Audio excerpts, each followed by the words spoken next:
ऐसे ही उनका समय बीत रहा था। एक दिन जब रघु गाजर बेचने के लिए गया हुआ था तो पीछे से उसके खेत के पास से एक चरवाहा अपनी गायें लेकर जा रहा था। उसकी गायों ने गाजर को देखा तो रघु के खेत की तरफ दौड़ी। उन्होंने रघु के खेत से गाजर खाना शुरू कर दी। चलो बस करो अब, पता नहीं किसका खेत है, मालिक आ गया तो पूरे पैसे लेगा और मेरे पास इतने पैसे नहीं हैं।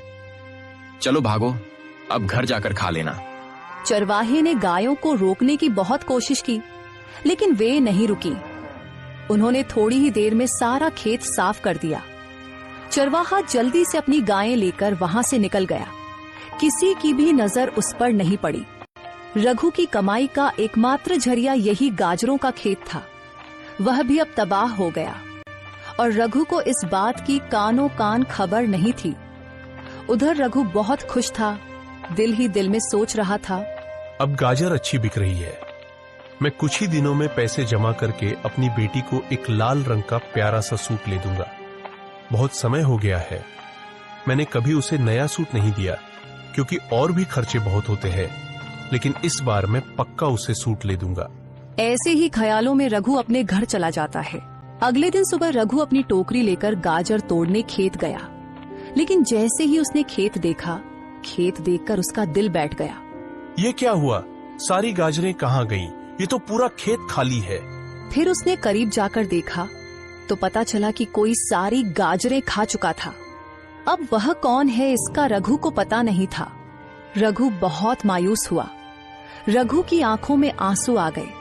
मेरे पास रोटी कमाने का कोई और जरिया नहीं, अब मैं क्या करूं? रघु उदास होकर घर वापस आया। घर पहुंचकर वह बेटी के पास गया।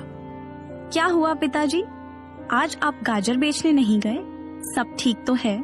आपकी तबीयत तो खराब नहीं? तबीयत तो ठीक है बेटा, लेकिन किस्मत खराब है। जब मैं खेत गया तो देखा कि पूरा खेत खाली है।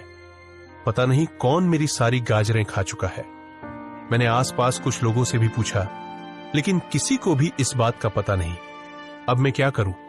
मुझे तो कुछ भी समझ नहीं आ रहा। दोबारा अगर खेत में गाजर लगाऊंगा तो 3 से 4 महीने लग जाएंगे। इतनी देर में हम क्या करेंगे? घर का खर्च कैसे चलेगा? मुझे तो इसी चिंता ने सताया हुआ है। पिताजी, आप इतनी चिंता मत करें। पहले ही मैं बीमार हूँ, इतनी चिंता करेंगे तो आपकी भी तबीयत खराब हो जाएगी। आप ऐसा करें कि जब तक नई गाजर नहीं उगती, आप किसी से काम का पता कर लें और गांव में ही कोई काम करें। हाँ बेटी, तुम सही कह रही हो। काका रामू मुझे पहले सेठ भूषण के पास काम करने को कहते थे, लेकिन कभी जरूरत ही नहीं पड़ी। अब मैं सीधे सेठ भूषण के पास ही जाता हूँ और उनके पास काम करता हूँ जब तक नई गाजर नहीं उगती। ठीक है बेटी, मैं अभी जाता हूँ, तुम अपना ख्याल रखना। रघु सेठ भूषण के पास काम का पता करने के लिए चला गया। सेठ जी, मैं आपके पास काम का पता करने के लिए आया हूँ।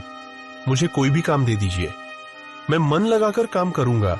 आपको शिकायत का मौका नहीं दूंगा। क्या हुआ रघु, तुम यहाँ काम ढूंढ रहे हो? तुम्हारी गाजर को क्या हुआ?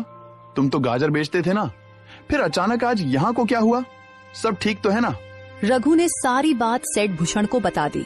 हाँ रघु, किस्मत तो तुम्हारी वाकई बहुत खराब है। अभी 2 दिन पहले ही मुझे एक नौकर की जरूरत थी, जो कि कल ही आया है। अब मुझे किसी और आदमी की जरूरत नहीं है, लेकिन हाँ, अगर मुझे जरूरत होगी तो मैं तुम्हें जरूर बताऊंगा।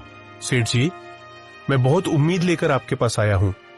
मुझे कोई भी छोटा सा काम दे दीजिए, दिहाड़ी भी बेझिझक कम दीजिएगा, मैं उफ तक नहीं करूंगा। अरे रघु, अभी काम नहीं है, बोला तो है तुम्हें, जाओ, जब काम होगा तो मैं तुम्हें बता दूंगा। रघु को सेठ भूषण ने कोई भी काम नहीं दिया।